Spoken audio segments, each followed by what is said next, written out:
Hello friends, आप सभी का स्वागत है हमारे इस यूट्यूब चैनल में। आज हम सिखाने वाले हैं कक्षा 10 की गणित में प्रश्नावली 3.3 में प्रश्न नंबर 1 को स्टार्ट करेंगे। और आप ध्यान से सीखिएगा एक एक करके, और वीडियो को कहीं पर भी स्किप नहीं करें, जिससे आपको पूरी तरह से समझ में आए। अगर आप वीडियो को स्किप कर करके देखेंगे तो आपको कुछ भी समझ में नहीं आएगा। तो आप एक एक पॉइंट को देखते रहिए, तभी आपको क्वेश्चन समझ में आएंगे और उनका आंसर्स भी। मैं पूरी कोशिश करूंगा कि आपको एक एक क्वेश्चन बहुत आसानी से समझ में आ जाए। ठीक है, तो बढ़ते हैं प्रश्न नंबर 1 पर। निम्न समीकरणों के युग्म को विलोपन विधि द्वारा तथा प्रतिस्थापन विधि से हल ज्ञात कीजिए। समझिए, निम्न समीकरणों के युग्म को विलोपन विधि तथा प्रतिस्थापन विधि से हल कीजिए। कौन सी विधि अधिक उपयुक्त है, ये चीज भी आपको बतानी है कि कौन सी विधि ज्यादा बढ़िया है। ठीक है, प्रश्न नंबर 1 पर देखिए। पहला दिया गया है x प्लस वाई बराबर 5, और इसी का ही दूसरा समीकरण दिया गया है 2x माइनस 3y बराबर 4। तो पहला क्वेश्चन ये है, दूसरा ये है, इस तरह से देख लीजिए, तीसरा ये है और चौथा ये है। ठीक है, तो आपके ये क्वेश्चन समझ में आ गए होंगे। क्लास 10th मैथ्स एनसीईआरटी की है, यूपी बोर्ड की। ठीक है, तो आपको ध्यान से समझना है एक एक क्वेश्चन को। ठीक है, सॉल्यूशन। प्रश्न नंबर 1 का हम सॉल्यूशन करने वाले हैं, यानी इसके क्वेश्चन को सॉल्व करने वाले हैं। पहले ही मैं बता दूं, विलोपन विधि में क्या करते हैं कि दो समीकरणों में सेम x या y का मान बना लेते हैं एक जैसा, और उसको घटाने या जोड़ने पर एक जैसा काट लेते हैं। जैसे यहाँ माइनस है तो वो प्लस वाला प्लस का 3y होगा तो जोड़ने पर, और माइनस माइनस क्या होंगे तो क्या होएगा घटाने पर। तो घटाने पर चिन्ह नीचे की चेंज हो जाएंगे, तो उनको काट देते हैं, x की वैल्यू बच जाती है। जब x की मिल जाती है तो कोई सी एक समीकरण में धर देते तो y की वैल्यू मिल जाती है। ठीक है, और प्रतिस्थापन विधि में करने वाले हैं कि प्रतिस्थापन विधि में क्या होता है। अभी आपको वैसे ज्यादा कंफ्यूजन हो रही होगी किस तरह से हो रहे हैं। तो प्रतिस्थापन विधि में कोई एक एग्जैक्ट वैल्यू नहीं होती है, लेकिन x या y की मान लेते हैं, और इसके बाद उसी समीकरण की x या y के मान को किसी एक समीकरण में रख देते हैं, और प्रॉपर x या y का मान निकल जाता है। उस मान को कोई दूसरी समीकरण में रखने पर x या y का मान निकल जाता है। तो दोनों मिल जाते हैं x और y के। ठीक है, प्रॉपर नहीं बता सकता, जो आप जिस तरह से ओपन करेंगे, यानी जैसे x का वैल्यू लिखेंगे तो y की निकलेगी, और y की रखेंगे तो x की निकलेगी। इस तरह से समझ सकते हैं। अब आप क्वेश्चन करने वाले हैं तो आप एक एक करके समझ जाइए पूरी तरह से। ठीक है, मैंने सिर्फ अभी आपको अंदाजा बताया किस तरह से इनमें क्वेश्चन होने वाले हैं। ठीक है, प्रश्न नंबर 1 का ही देखिए, ये वाला दिख रहा होगा आप सभी को। इसी में दो समीकरण दी गई हैं। तो ये बोल रहा है निम्न समीकरण के युग्म को, देखो, निम्न समीकरण के युग्म को विलोपन विधि और प्रतिस्थापन विधि से हल करना है। तो पहला हमने एक समीकरण ये वाला ले रखा है और दूसरा समीकरण ये लिखा। तो पहला क्वेश्चन कर रहे हैं हम, ध्यान से देखिए। समीकरण 1 से, इसमें समीकरण 1 में हमें 3 की गुणा करनी है। क्यों? क्योंकि हमें ये 3y बनाना है। तो 3y से गुणा करने पर हमने करा है 3 की, अब इस समीकरण में पूरी में 3 की गुणा करनी है हमें। ठीक है, तो हमने करी है 3 से गुणा, तो 3x हो जाएगा। 3 की x से गुणा होगी 3x, प्लस 3 की y से गुणा होगी 3y, बराबर 3 की 5 से गुणा होगी 3 पंजे 15। बात आ गई समझ में आपके कि 3 की x से गुणा करी 3x, 3 की y से गुणा करी 3y, बराबर 3 पंजे 15। तो ये होगी समीकरण 3 मान लीजिए, या फिर इसी समीकरण को एक नाम दे दीजिए। तो ये समझने के लिए मैंने समीकरण 3 इसलिए मानी है कि आपको पूरी तरह से सही से समझ में आ जाए। और एक अगली वाली बनाने वाले हैं तो उसको चौथी समीकरण मानेंगे। तो समीकरण 2 को देखने पर उसमें हम 1 की गुणा करेंगे तो उसमें कोई चेंजिंग नहीं होगी, तो इसी तरह से लिख लेंगे, क्योंकि 1 की गुणा करने से कोई चेंजिंग नहीं आती है, तो सेम ऐसे ही लिख देंगे। तो समीकरण नंबर 4, समीकरण 3 और 4 को जोड़ने पर, ठीक है, जोड़ क्यों नहीं है? क्योंकि यहाँ 3y और ये 3y, एक माइनस का एक प्लस का है, दोनों संख्याएं जोड़ने पर कट जाएंगी। ठीक है, 3 में से 3 घटा देंगे, जोड़ बेशक रहे हैं, देखिए 3 में से 3 घट जाएगा तो यहाँ 0 आ जाएगा। ठीक है, तो यहाँ 3y है, इधर भी 3y है, तो 3y में से 3y घटाओगे तो 0 हो जाएगा, यानी ये दोनों की वैल्यू कट जाएंगी। तो इसी तरह से हमने दो समीकरण इस तरह से लिख दिए। तो ये तीसरी समीकरण है और ये नंबर 4 है। ठीक है, तो ये दोनों आपस में जोड़ने पर, जब जोड़ेंगे 3 और 2 5x हो जाएगा, और ये जोड़ेंगे संख्याओं को तो चिन्ह अपोजिट होने के कारण 3 में से 3 घटा देंगे 0 हो जाएगा। तो यानी y की वैल्यू पूरी तरह से खत्म हो चुकी है। बराबर 15 और 4 दोनों जोड़ दिए जाएंगे, यानी 15 4 19 हो गए। तो x बराबर हो जाएगा 19, ये वाला 19 और ये 5 गुणा में है तो ये बटे में आ जाएगा, यानी 19/5 हो गया। तो x की वैल्यू हमें मिली एग्जैक्ट, यानी प्रॉपर वैल्यू मिली है 19/5। अब हम इस x की वैल्यू को रखने वाले हैं कोई सी भी एक समीकरण में, तो हमने रखा है 1 में। अब समीकरण 1 में x का मान रखने पर, ठीक है, तो हमने क्या करा है, समीकरण 1 में x का मान रखा है, तो x + y = 5, यानी जो पहली वाली समीकरण थी ये वाली, देखिए ये वाली वो समीकरण थी x + y = 5 वाली, ठीक है। तो इसी में ही हमने मान रखा है x का, ठीक है, ये जो है 19/5, तो x की जगह पर 19/5 + y = 5, जिस तरह से दिया गया है बस x की वैल्यू को रखना है और बाकी सेम लिख देना। देखिए बाकी सारा सेम लिख दिया और x की जगह पर 19/5। अब y का मान, यहाँ सिर्फ एक चर पद बच रहा है, अचर पद, ठीक है, तो ये है y = 5, और ये 19/5 इधर भेजूंगा इस तरफ 5 के पास, तो ये माइनस का 19/5 हो जाएगा, ठीक है। तो इसके नीचे मैंने 1 मान लिया है और 5 पंजे 25, यानी ऐसे क्रॉस गुणा करूंगा, ऊपर भी नीचे भी कर सकते हो आप क्रॉस गुणा ऐसे, और ऊपर नीचे भी ऐसे हो जाएगी, ऐसे ऐसे करो या ऐसे, ये आपस में गुणा करो और ये आपस में, ठीक। 5 पंजे 25, माइनस का निशान हमेशा स्टार्टिंग ऐसे ही करना, आप ऐसे नहीं करना, ठीक है, स्टार्टिंग ऐसे करना है। 5 पंजे 25, माइनस का निशान, 19 एकम 19, या 1 की 19 से गुणा करोगे 19 हो जाएगा, बटे 5 एकम 5, बराबर का निशान, 19 25 में से 19 घटाओगे 6 बचेगा, 6/5। तो ये y की वैल्यू हो चुकी है y = 6/5, तो y बराबर यहाँ पर भी लिख दिया हमने 6/5। तो y की वैल्यू भी मिल गया हमारे पास, x की वैल्यू भी मिल चुकी है। तो अब हम लिख सकते हैं, अतः दिए गए समीकरण युग्म का हल क्या है, x = 19/5 और y = 6/5। तो ये आंसर हो चुका है। आइए देखते हैं कि अधिक क्या है उपयुक्त, आगे देखते हैं। जो ये हमने करा है ये हमारा है कौन सी विधि, तो ये हमारी समीकरण जो है हमने विलोपन विधि से सोल्व की है, ठीक है, तो हमें ज्यादा बेहतर लगी है विलोपन विधि। तो सबसे ज्यादा उपयुक्त कौन सी है, अधिक उपयुक्त, वह है विलोपन विधि। 2 विधि दी गई है, प्रतिस्थापन विधि और विलोपन विधि, तो हमने ज्यादातर मैन जो मानी है विलोपन विधि से, तो विलोपन विधि हमें ज्यादा बेहतर लगी है, तो हमने लिखा है विलोपन विधि, ठीक है। तो ये पहला क्वेश्चन हम सोल्व कर चुके हैं। अब देखते हैं इसी का पहले का दूसरा। देखिए पहले का ही दूसरा है क्वेश्चन, नंबर 1 क्वेश्चन का ही दूसरा पार्ट, ठीक है, जिसमें दिए गए हैं 2 समीकरण ये, ठीक है। समीकरण 1 में हम 1 गुणा करेंगे 1 की, क्यों करेंगे, क्योंकि ये दोनों या तो एक, ये दोनों 1 से बना लीजिए बराबर बराबर, या फिर इन दोनों को बराबर बना लीजिए। अगर इनमें बराबर बनाना होगा तो 2 की गुणा इसमें होगी और इसकी 3 की, क्योंकि 2 तिया 6, 3 दूनी 6, 6x इधर 6x इधर हो जाएगा। तो इस तरह से इसमें पूरे में गुणा कर लेंगे, लेकिन हमने क्या किया है, इस वाली समीकरण में तो 1 की गुणा यानी सेम रहेगा, और इसमें 2 की गुणा कर दिए, क्योंकि ये 4y बराबर हो जाएंगे, तो 2 की गुणा हमने समीकरण 2 में की है, ठीक है, समझ गए होंगे आप। तो समीकरण 1 में हमने 1 से गुणा की तो सेम रहा, और समीकरण 2 में हमने 2 से गुणा की है, तो 2, ध्यान से समझिए, 2 दूनी 4x, और माइनस का निशान लगा हुआ है, माइनस लगा दिया है, 2 दूनी 4 और y बराबर 2 दूनी 4। तो ये समीकरण 3 और 4 हमने नाम दे दिए। फिर हमने लिखा है समीकरण 3 और 4 को जोड़ने पर, ठीक है। तो ये 2 समीकरण हमने लिख दिए हैं, ये 3 है और ये 4 है, ये अभी सामने ये वाली यहाँ पर लिख दिए हैं। और जोड़ने पर कोई चिन्ह चेंज नहीं होते, ना ही ऊपर के ना ही नीचे के, ठीक है। जोड़ने पर चिन्ह कोई भी चेंज नहीं होते, घटाने पर चिन्ह चेंज होते हैं, ठीक है।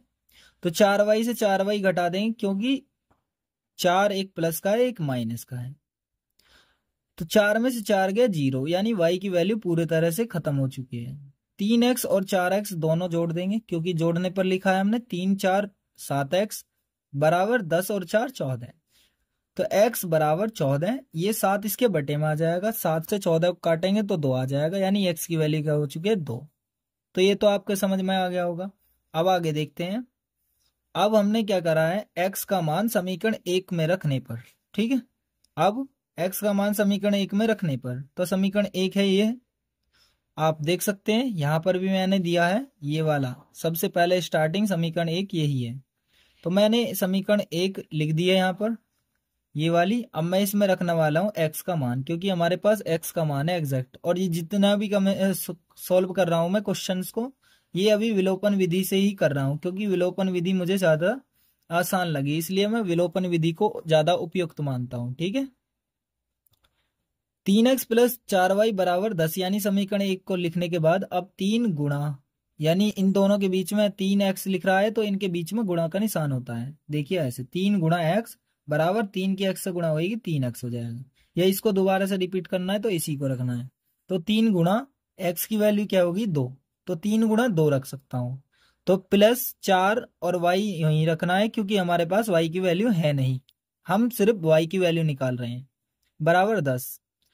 तो 3 दूनी 6 प्लस 4y बराबर 10, तो 4y इधर बराबर 10 और 6 इधर भेजने के बाद माइनस का 6 हो जाएगा, बराबर में जाने पर क्या हो जाता है माइनस का 6 हो जाता है, यानी प्लस से माइनस, प्लस से बराबर में भेजने पर माइनस हो जाता है और माइनस को बराबर में भेजने पर प्लस हो जाता है, ठीक है। दोनों चिन्ह आपको समझ में आ गया। गुणा को बराबर से भेजने पर, बराबर में भेजने पर भाग बन जाता है, और भाग को बराबर में भेजने पर, दूसरी साइड भेजने पर गुणा में चेंज हो जाता है। गुणा से भाग, भाग से गुणा, भाग से गुणा, गुणा से भाग, उल्टे चिन्ह यानी परिवर्तित होते रहते हैं, प्लस से माइनस, माइनस से प्लस, माइनस से प्लस, प्लस से माइनस। समझ में आ गया होगा, बस यही चीजें हैं। अब देखिए 4y बराबर 4, 10 में से 6 गया 4, तो y बराबर 4 और ये वाला 4 इसके बटे में आ जाएगा, यानी गुणा में है, गुणा से भाग में जाएगा, गुणा से भाग में। 4 से 4 को काटेंगे तो 1 बचेगा, तो यानी y बराबर क्या हो गया हमारे पास 1। तो y की वैल्यू भी हम निकाल चुके हैं, यानी y की वैल्यू क्या आई है 1 और x की वैल्यू है 2।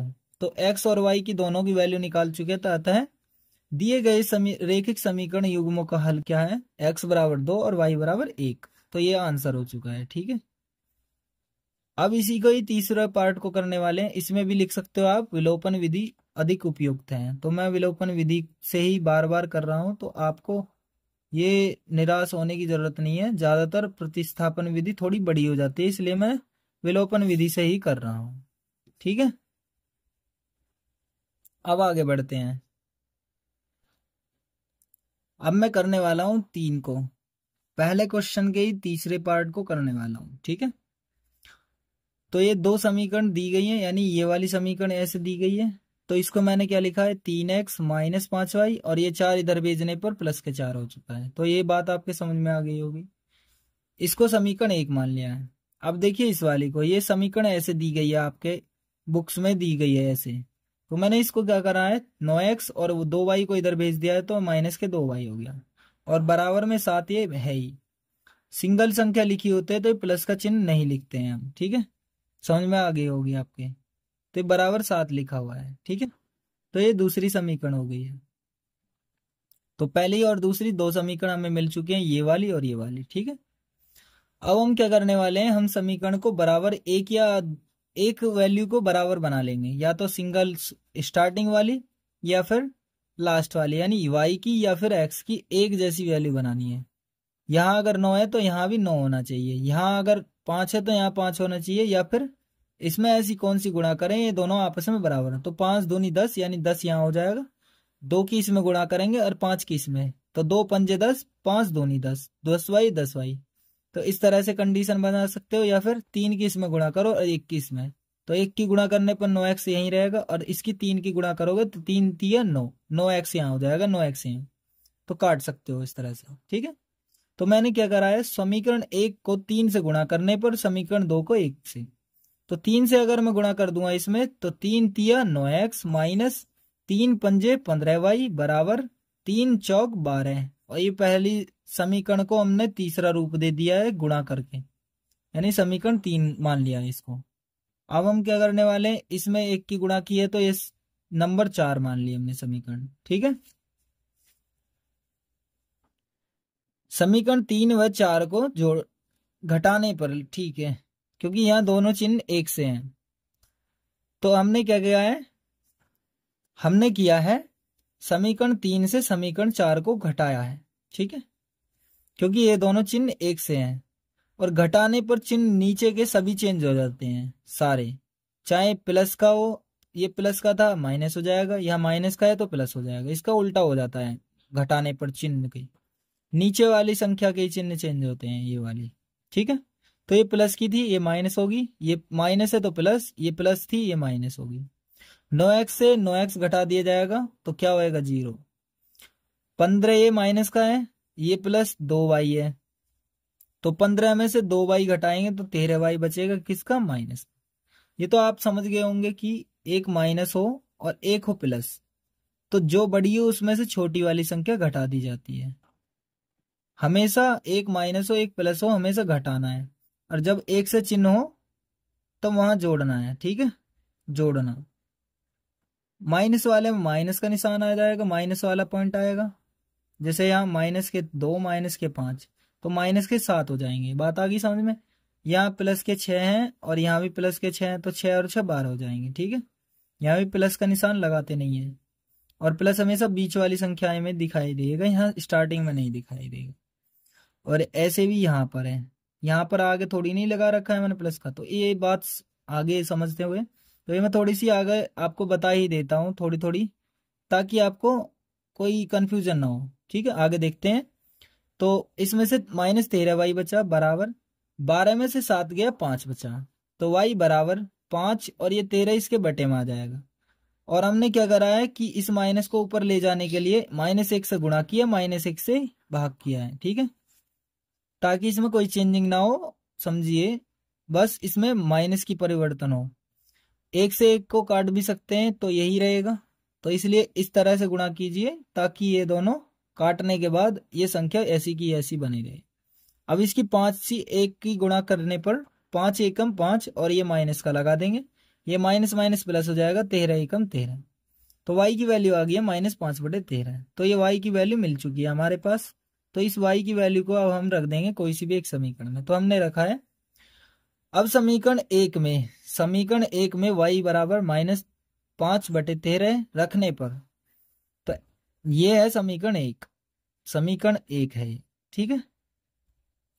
इसमें हमें क्या रखना है, y की वैल्यू को, तो 3x यही रहना, -3x में कोई छेड़छाड़ नहीं, तो 3x -5 और y की वैल्यू है -5/13, तो -5/13 बराबर 4। 3x और ये माइनस और माइनस क्या हो जाएगा, प्लस, 5 पंजे 25/13 और इसके नीचे मान लूंगा 1 और बराबर 4।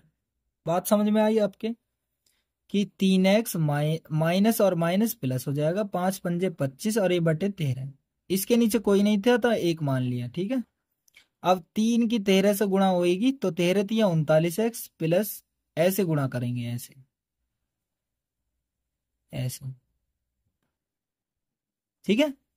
तो इसकी इससे ऊपर नीचे गुणा, ऐसे गुणा और नीचे से नीचे की गुणा, तब, या फिर आप एलसीएम मेथड को भी यूज कर सकते हैं, नीचे का एलसीएम लेके आप सोल्व कर सकते हैं। तो 13 या 39x प्लस 25 एकम 25 और 13 एकम 13 बराबर 4, इसके नीचे भी 1 मान लेंगे और क्रॉस गुणा करेंगे, क्रॉस यानी इसकी 1 से गुणा होगी तो ये सेम ही रहेगा, 39x प्लस 25 एकम इतना ही बराबर 13 चौका 52। बात आ गई समझ में आपके। और इसके बाद ये 39x यहीं रखा बराबर 52 यही, और ये 25 इधर भेजने पर माइनस के 25 हो गया, प्लस से 25 इधर जाने पर माइनस का हो गया, तो -25 हो गया। 39x बराबर 52 में से 25 घटाओगे तो 27 बचेंगे, ठीक है, x बराबर 27 और ये 39 इसके बटे में, तो इससे 3 से काटा था 3 निम 27, 3 से काटा था 13, 9/13 x की वैल्यू आ चुकी है, ठीक है। अतः हम क्या कह सकते हैं, दिए गए रैखिक समीकरण का युग्म का हल क्या है, x बराबर 9/13 और y बराबर -5/13, ठीक है। तो ये आंसर हो चुका है, आप सभी के सामने दिख रहा होगा। आइए बढ़ते हैं, अब इसमें भी आप लिख सकते हो कि विलोपन विधि ज्यादा बेहतर है, किससे, प्रतिस्थापन विधि से। तो प्रतिस्थापन कभी फिर और दिखाएंगे, वैसे मैं करा चुका हूं पीछे की क्लासेस में प्रतिस्थापन विधि को, तो आप प्रतिस्थापन विधि से बहुत भली भांति परिचित हैं। ठीक है, इसी वीडियो के लास्ट में मैं आपको पीछे की क्लासेस को पिन कर दूंगा। ठीक है, तो आप देख भी सकते हैं या फिर कमेंट में भी आप देख सकते हैं, कमेंट में भी मैं आपको पिन कर दूंगा, पिन करके और एक वीडियो की लिंक दे दूंगा या फिर कोई प्लेलिस्ट डाल दूंगा। ठीक है, आगे बढ़ते हैं इसी का ही प्रश्न नंबर पहले के चौथे क्वेश्चन को, यानी पहले का चौथा पार्ट नंबर 4। प्रश्न नंबर पहले का ही नंबर 4 पार्ट है। ठीक है, पहले क्वेश्चन का ही चौथा पार्ट है नंबर 4। ठीक है, अभी पहला क्वेश्चन ही चल रहा है और ये लास्ट है इसका पार्ट नंबर 4 जो है पार्ट। तो ये दो दिए गए हैं हमारे सामने, ये और ये, इनको हमने समीकरण बनाई है इस तरह से। देखिए 3 की x से गुणा होगी 3x, प्लस का निशान, 2 की 2 से गुणा करी 2 दूनी 4, 2 दूनी 4 और y 4y लिख दिया है। और ये 2 की 3 से गुणा करी थी, देखिए मैं आपको समझाता हूं। तो 3 के x से गुणा की 3x प्लस 2 दूनी 4y और बटे 2 तिया 6 और बराबर ये माइनस का 1 है। अब इसके नीचे भी एक मानोगे आप और उसके बाद सॉल्व करोगे तो देखिए कैसे समझाया है। इनकी होगी क्रॉस गुणा, तो 3x एकम 3x प्लस 4y एकम 4y बराबर 6 एकम 6 और ये माइनस का लगेगा तो माइनस के 6। तो पहली समीकरण ये हो चुकी है। अब दूसरी देखिए, तो x इसके नीचे भी एक मानना है और क्रॉस गुणा कर लेनी है। 3 की x से करी 3x माइनस y एकम y और ये 3 एकम 3 और फिर इसके नीचे एक मानोगे ऐसे। यहां तक तो आपके समझ में आ गया होगा। इसके नीचे 3 एकम 3 बराबर 3 था, इसके नीचे भी एक मानेंगे देखिए। ठीक है, तो इतने में एक की गुणा की जाएगी तो सेम आएगा बराबर 3 तिया 9।